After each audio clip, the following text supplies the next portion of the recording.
Everyone, welcome to students choice.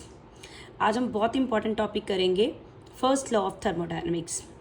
लेकिन first law of thermodynamics करने से पहले हमें कुछ बेसिक टर्म्स के बारे में पता होना चाहिए, जैसे कि हीट एंड इंटरनल एनर्जी। ठीक है, तो सबसे पहले हम डिस्कस करेंगे हीट के बारे में। हीट क्या होता है? हीट क्या होता है? It is a form of energy that transfer from hot object to cold object. Heat हमेशा एक एनर्जी की फॉर्म होती है जो ट्रांसफर होती है from hot object to cold object. इसके लिए मैंने 2 सिलेंडर लिए हैं जिसके अंदर गैस फिल की हुई है। तो हमने देखा कि एक की जो एनर्जी है, जो हीट है, वो कितनी है 10 जूल, और एक की हीट कितनी है 6 जूल। तो हमने अभी क्या पढ़ा है कि हीट जो कैसे ट्रांसफर करती है, हीट ट्रांसफर करती है from hotter object to colder object. So अब यहाँ से हीट क्या करेगी? ट्रांसफर करेगी, यानी कि हॉट ऑब्जेक्ट से कोल्ड ऑब्जेक्ट की ओर ट्रांसफर हो जाएगी। तो हमने क्या देखा कि इसने ये 10 जूल थी और ये कितनी थी 6 जूल। दोनों ने जब इसने मतलब सराउंडिंग के साथ इक्विलिब्रियम कर लिया। सराउंडिंग के साथ इक्विलिब्रियम कैसे किया? 10 जूल जो इसकी हीट थी, इसने इसको 2 जूल दे दी। अब दोनों की क्या होगी? 8 जूल होगी। 8 जूल का मतलब क्या हो गया? ये अब क्या आ गए? थर्मल इक्विलिब्रियम में। थर्मल इक्विलिब्रियम का मतलब क्या है कि अब ये दोनों आपस में हीट का ट्रांसफर नहीं करेंगे, क्योंकि दोनों 8 जूल होगी। अब इनका हीट डिफरेंस नहीं है, तो इट मीन्स ये एक दूसरे के साथ अब हीट एक्सचेंज नहीं करेंगे। फर्स्ट केस में हमने देखा कि डेल्टा, जो हमारा डेल्टा क्यू है वो कितना आया। हमारे पास Q2 कितना था 8 और Q1 कितना था 10। सो हमने जब 8 में से 10 माइनस किया तो हमारे पास क्या आ गया? -2 जूल। -2 जूल का मीनिंग क्या है कि जो सिस्टम है उसने अपनी कितनी एनर्जी लूज कर दी? 2 जूल। ठीक है, 2 जूल जो है वो सिस्टम ने अपनी एनर्जी लॉस्ट कर दी in first case. Second case के अंदर हमने क्या देखा कि delta Q is equal to Q2 minus Q1। हमेशा फाइनल में से इनिशियल माइनस करते हैं। तो हमने क्या देखा कि हमारे पास Q2 कितना था? Q2 था हमारे पास 8 जूल। तो 8 जूल में से हमने कितना माइनस किया? 6 जूल। It means +2 joule.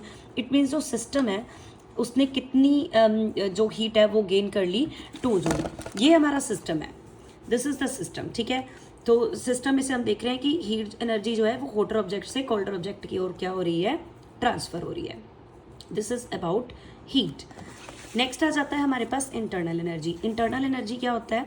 ये सम होता है जो पार्टिकल्स के मोशन और इंटरेक्शन करके होता है। ठीक है, पार्टिकल्स की मोशन करके काइनेटिक एनर्जी होती है, और जो पार्टिकल्स का इंटरेक्शन होता है उससे कौन सी एनर्जी होती है? पोटेंशियल एनर्जी होती है। हमने एक आइडियल गैस का एग्जाम्पल लिया जिसके अंदर हमने देखा कि कुछ पार्टिकल्स होते हैं, और जो पार्टिकल्स होते हैं आइडियल गैस के, उनके अंदर इंटरेक्शन नहीं होता। अगर इंटरेक्शन नहीं होता तो इट मीन्स पोटेंशियल एनर्जी कितनी हो गई? 0। अगर पोटेंशियल एनर्जी 0 है, इट मीन्स इंटरनल एनर्जी किसके ऊपर डिपेंड कर रही है? ओनली काइनेटिक एनर्जी के ऊपर डिपेंड कर रही है। सो अगर आपने काइनेटिक एनर्जी को चेंज करना है, अगर आपने क्या चेंज करना है? काइनेटिक एनर्जी को चेंज करना है, तो इट मीन्स आपको क्या देना पड़ेगा? उसको हीट देनी पड़ेगी, जिससे उसकी इंटरनल एनर्जी क्या हो जाए? इंक्रीज हो जाए। एक एग्जाम्पल देखो, बहुत इंपॉर्टेंट एग्जाम्पल है, इससे आपका इंटरनल एनर्जी का कॉन्सेप्ट बिल्कुल क्लियर हो जाएगा। इसके अंदर मैंने एक पिस्टन लगा हुआ सिलेंडर लिया जिसके अंदर गैस फिल की हुई है, जिसकी ऑलरेडी एनर्जी कितनी, हीट कितनी है, इंटरनल एनर्जी कितनी है? 10 जूल। ऑलरेडी इस सिलेंडर की जो इंटरनल एनर्जी है वो कितनी है? 10 जूल। हमने इसको हीट दे दी। हीट दी तो इसके पार्टिकल्स मूव करेंगे ऑब्वियसली। हमने मान लिया कि जो ये पिस्टन है, जो ये पिस्टन वाला सिलेंडर है, इसके जो पार्टिकल्स हैं उन्होंने 25 जूल एनर्जी क्या कर ली? यूज़ कर ली इन पार्टिकल्स को मूव करवाने के लिए। ठीक है, सो इन पार्टिकल को मोशन में या इसकी इंटरनल एनर्जी को बढ़ाने के लिए उन्होंने 25 जूल एनर्जी यूज़ कर ली। 10 ऑलरेडी थी, तो टोटल कितनी होगी? 35 जूल होगी। लेकिन जो 5 जूल है वो क्या रहेगी? पेंडिंग। वो 5 जूल एनर्जी क्या करेगी? जो पेंडिंग रहेगी वो इस पिस्टन को क्या करेगी? ऊपर की ओर धकेल देगी। आप देख रहे हो दोनों के अंदर डिफरेंस। पहले में पिस्टन ऊपर नीचे है, बाद में पिस्टन कैसे हो गया? ऊपर। मतलब गैस जो है वो क्या हो गई? एक्सपैंड हो गई। गैस क्यों एक्सपैंड हुई? क्योंकि जो 5 जो हमारे पास थे जूल, जो हमारे पास बची थी जो इंटरनल एनर्जी, उसने जो हीट थी, उस हीट ने क्या किया? इसको ऊपर की ओर क्या कर दिया? धकेल दिया। तो हमारे पास पार्ट 1 था वो 5 जूल, वो क्या करेगा? गैस मॉलिक्यूल्स क्या करेंगे? Absorb 25 joule. उन्होंने 25 जूल क्या कर दी? एब्जॉर्ब कर ली।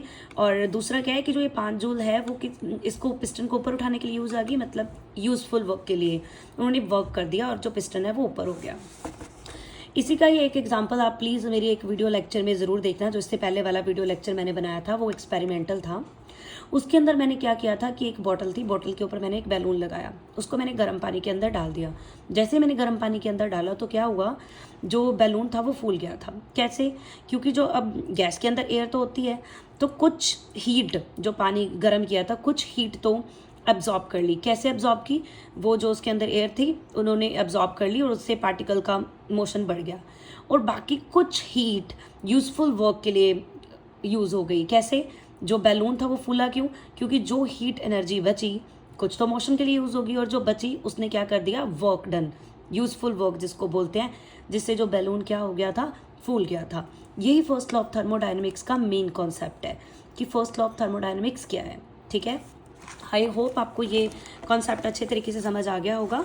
इसका जो मैथमेटिकल डेरिवेशन है वो नेक्स्ट वीडियो लेक्चर में करवाऊंगी, लेकिन तब तक आप इसके कॉन्सेप्ट को अच्छे तरीके से बिल्ड कर लेना, वीडियो को 2 बार सुन लेना अच्छे से, क्योंकि ये आपको प्रॉपरली बताएगी कि फर्स्ट लॉ ऑफ थर्मोडायनेमिक्स हम क्यों पढ़ रहे हैं। ठीक है, हमने देख लिया कि हीट है वो हॉटर ऑब्जेक्ट से कोल्डर ऑब्जेक्ट की ओर जाती है। जब तक दोनों ऑब्जेक्ट का टेम्परेचर इक्वल नहीं होता तब तक वो हीट का ट्रांसफ़र करते रहते हैं। जैसे ही इक्वल हो गया वो किस में आ जाते हैं, थर्मल इक्विलिब्रियम में आ जाते हैं। ठीक है, फर्स्ट केस में हमने देखा कि हमारे पास Q2 कितना है, 8, सो 8 में से 10 को माइनस करा तो -2 आएगा। सेकेंड केस में 8 में से 6 माइनस करेंगे तो +2 आएगा। एक में सिस्टम हीट एब्जॉर्ब कर रहा है, एक के अंदर हीट क्या कर रहा है, सिस्टम रिलीज कर रहा है। ठीक है, इस बात को ध्यान रखना है। सेकंड में हमने किया इंटरनल एनर्जी। इंटरनल एनर्जी क्या होता है हमारे पास, ये पोटेंशियल और काइनेटिक एनर्जी का एडिशन होता है। तो हमने एक आइडियल गैस ली जिसके अंदर इंटरेक्शन नहीं होती, इंटरेक्शन नहीं होगी तो पोटेंशियल एनर्जी 0 होगी। अब इंटरनल एनर्जी किसके ऊपर डिपेंड कर रही है, काइनेटिक एनर्जी के ऊपर। अगर आप हीट दोगे तो मॉलिक्यूल्स की काइनेटिक एनर्जी बढ़ेगी, और अगर काइनेटिक एनर्जी बढ़ेगी तो ऑब्वियसली इंटरनल एनर्जी भी बढ़ेगी। So you can easily change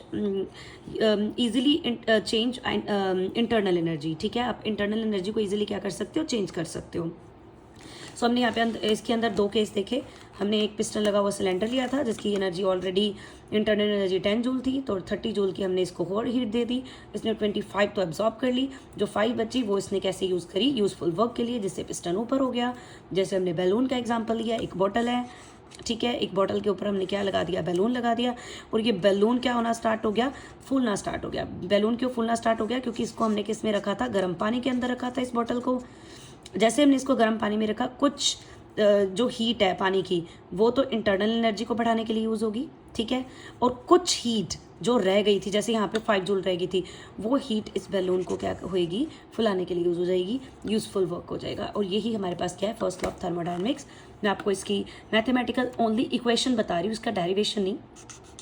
delta U is equal to Q plus W, तो ये डायरेक्टली प्रोपोर्शनल है।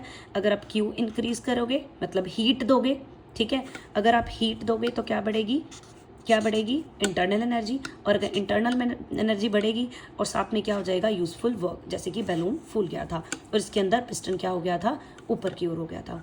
आई होप आपको कॉन्सेप्ट क्लियर हो गया होगा कि फर्स्ट लॉ ऑफ थर्मोडायनेमिक्स हम क्यों पढ़ रहे हैं। ऐसी और वीडियोज़ देखने के लिए फॉलो और subscribe students choice. Thank you so much.